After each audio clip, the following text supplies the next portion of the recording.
Hey, what's up, guys? And before I start this video, I know what a lot of you are probably going to say. Aaron, oh, what is this? This is the second straight video in a week you've made about nobara.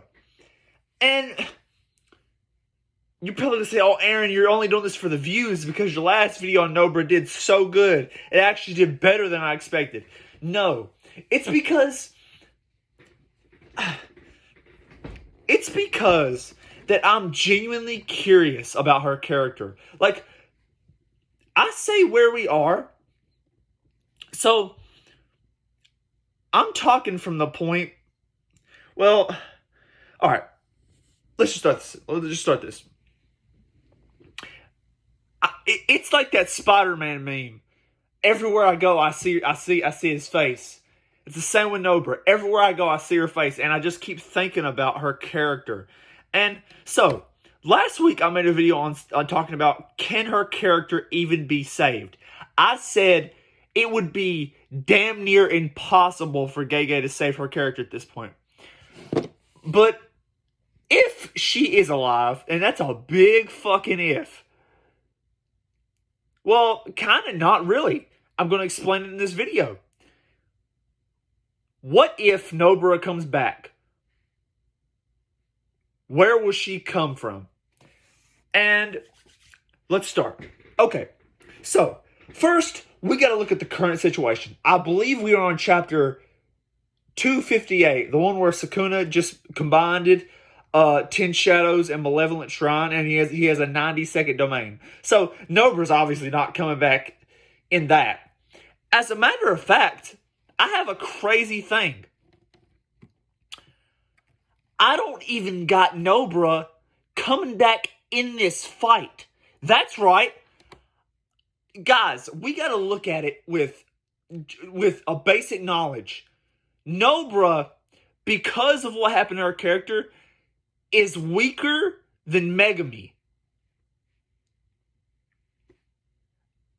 If you would ask me 3 years ago, what would you rank the Jujutsu Kaisen characters in power strength between the three? I would say Yuji, nobara, Megumi. But now Megumi has way surpassed her. And if nobara came back, no doubt she's the weakest one in this fight. I know I'm saying that when Miwa is protecting Maki, but Miwa actually has a useful thing. For her to even touch Sukuna, she needs a vital thing. And I know Sukuna's hands are laying around somewhere, but hell, they're probably all gone because he's got Malevolent Shrine back and he's cutting everything up. So, I don't got nobara coming back in this fight. And if she does, it will be so odd. And I guarantee everybody will say, oh, Kashimo has a better chance. I'm tired of the Kashimo slander. Stop that. He tried. And he has one of the best fights. He has the best fight in the series with Akari. Turn up the music because this is a funeral for the living. Anyways, nobara's not coming back in the fight. I don't care what anybody says. Gege could do it, but I don't think it would make sense for her character, judging from how weak she is. So, let's talk about the how she could come back. So, we know that when Mahito touched nobara,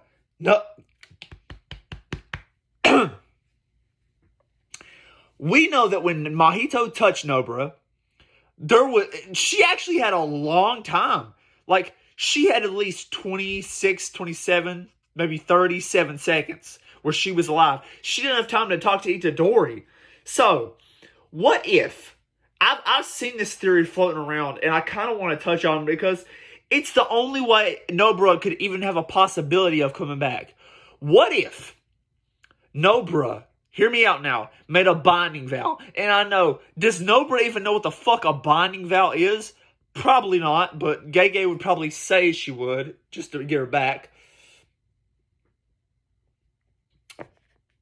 A binding vow. What if in the moment she made a binding vow where she sacrificed?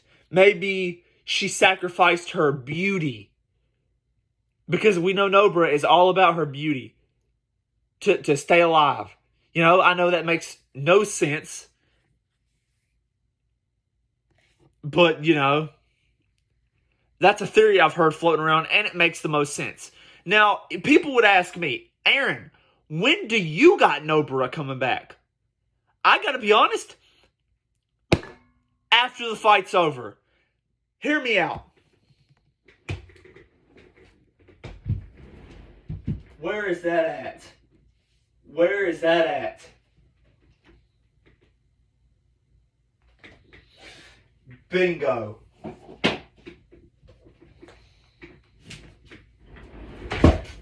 Volume 4 is where you'll find this. Wait, please tell me it's volume 4. Please, I don't want to fucking go back. That would embarrass me.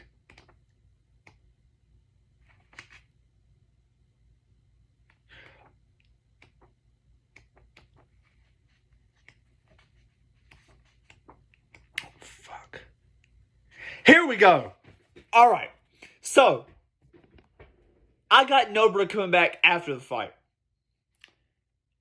And I know people would make fun of this, but this is the only way I could see her coming back. I've seen it talked about in iceberg videos about Jujutsu Kaisen, and I kind of want to put it out in the mainstream media. Here we go. Nobara, after the fight, after Yuji is done with Sukuna, he's walking off the battlefield. First of all, we don't even know if Yuji's going to die. I mean, I could see him sacrificing himself, but I guess it's an if. If Yuji lives after he's done with Sukuna, he's walking. He's doing one of these right here. He's like doing one of these right here. Maybe a couple days after. Oh, Yuji, you did such a good job fighting Sukuna. We got a present for you. They roll up a cart, and Nobara does this. I know what you're thinking. Aaron, that's ridiculous.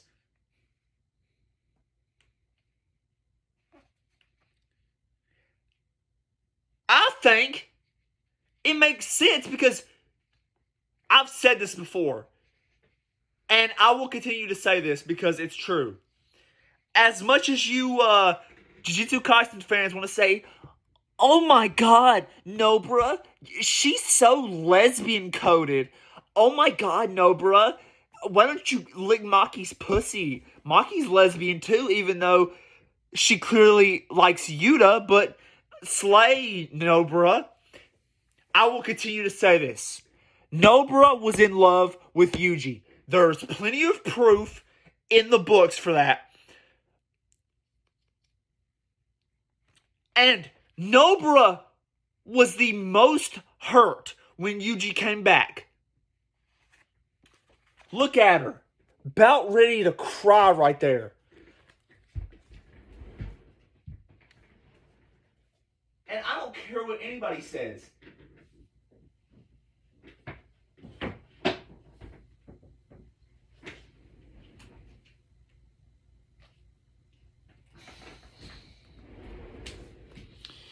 And again, I'm going to bring this up.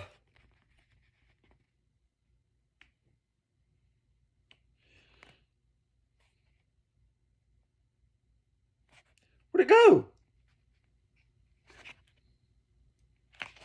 There's the infamous My Heart Skipped a Beat panel. And then there's the idea of, let me get that for you. Focus. The idea of Itadori getting a girlfriend before I get a boyfriend pisses me off. He's supposed to be after me. Want to watch a movie? My heart skipped a beat. Her heart skipped a beat when Yuji asked, do you want to go watch a movie? Bingo. Fuck you. All people saying, oh, Nobara, she's such a girl boss. That's how I got her coming back. This is literally the best ship in the entire show right here. Right there it is. Clear as day. This is the best ship. Sorry, I had to show that off. So, how I do my collections. Fuck, it's hot. How I do my collections, I put the characters I ship right next to each other. You know, for example,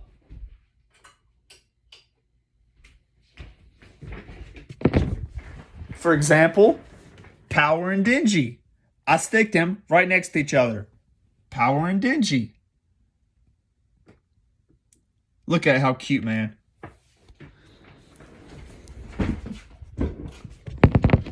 But that's it. Nobara, I'm just here to tell you guys some facts. Could Nobara return in the fight? Yes, she could. But that's a big could. Because Gege might have wrote her off with the, hey, Megami, I hate to ask. I'm sorry to be getting the mangas, but I got to. What volume is that? I believe it's 17.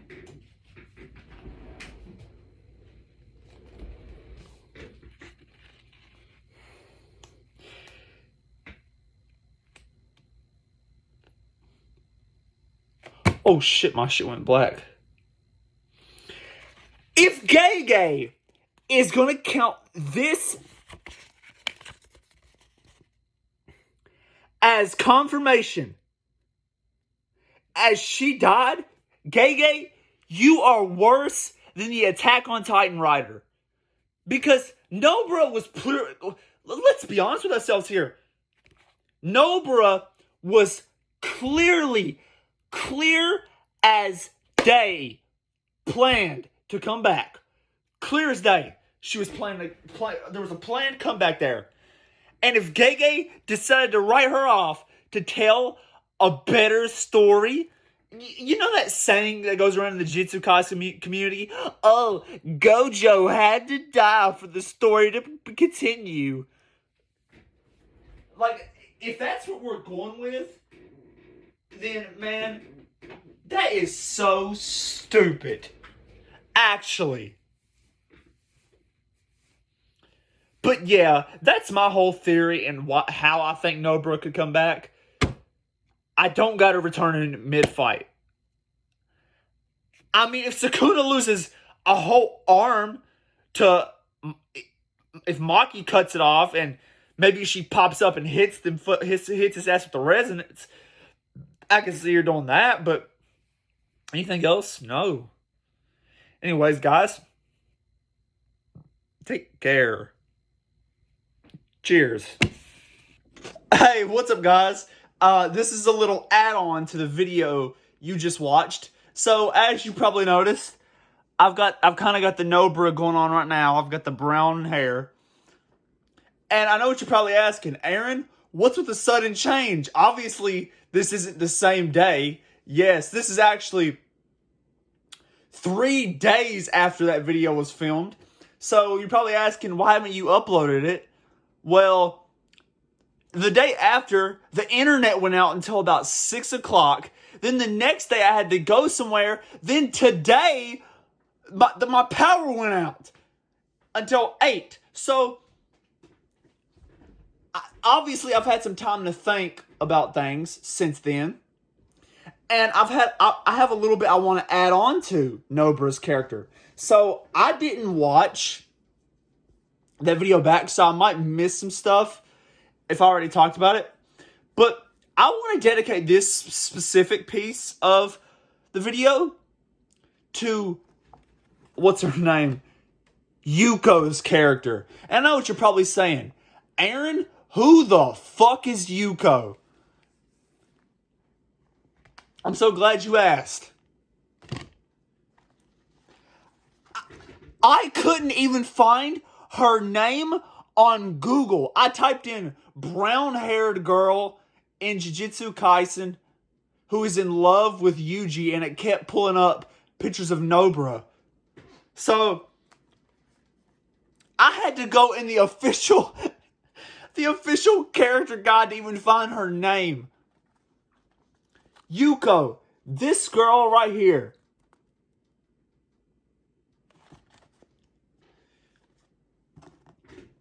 So, I'm watching wrestling, so bear with me for a minute. So, a lot of people call Yuko,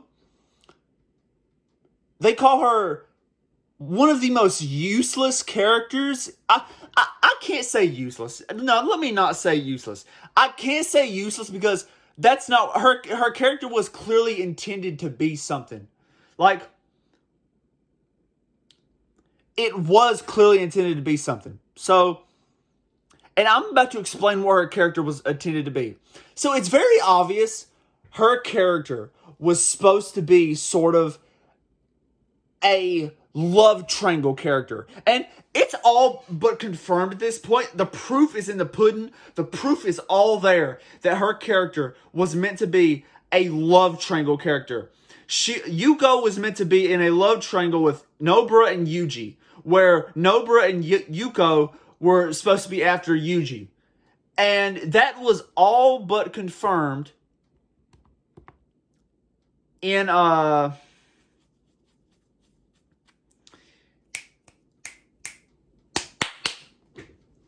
volume is that? Volume 7, I believe.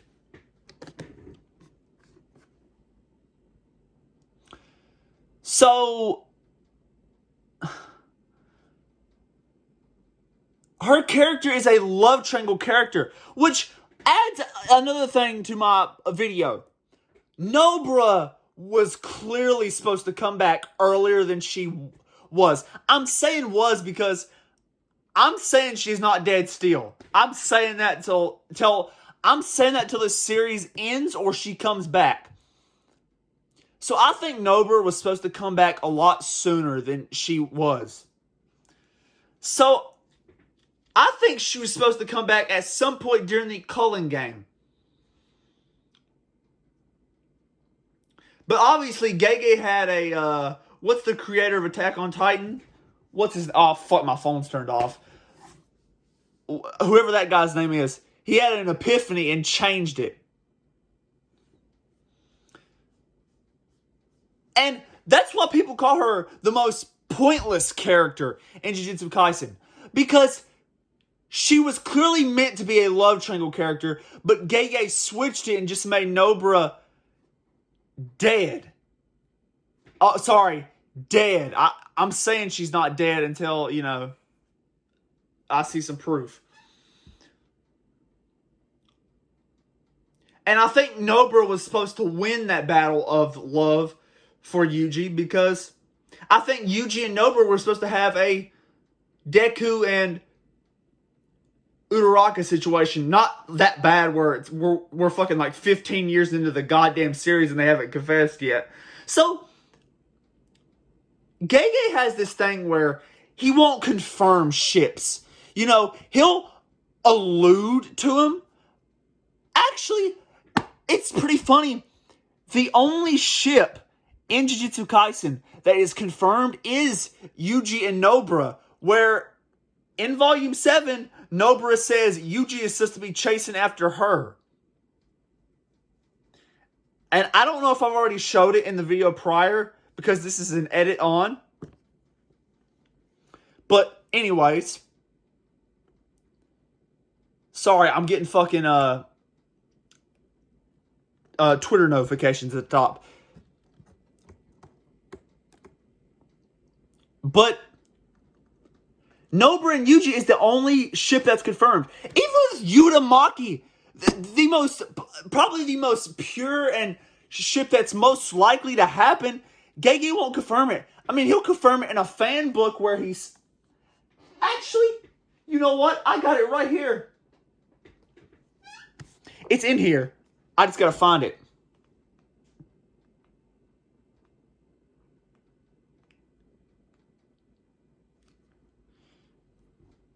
Where's it at?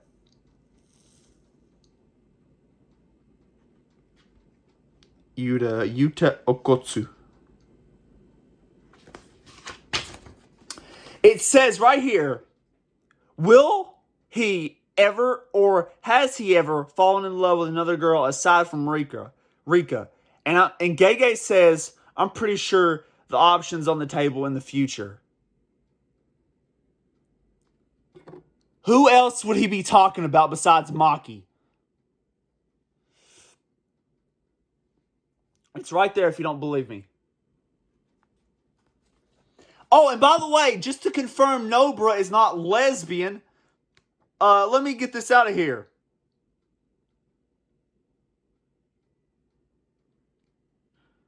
Hold up, I haven't read this before.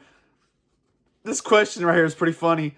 What is Nobara's appeal or clothing brand? Gay says Balenciaga. Yo, is Nobara opium? Yo, she could probably roll with Playboy Cardi. Anyways, it says, what kind of man is her type? And it says, Oda, bun gay, no Oda Nabunge. Just to prove she's not lesbian, that she's actually into guys, you stupid fuck. Anyways, Balenciaga, I guess? That's funny.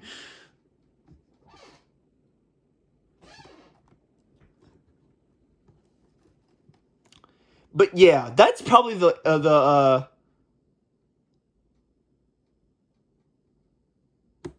probably the end of the video. Take care, guys.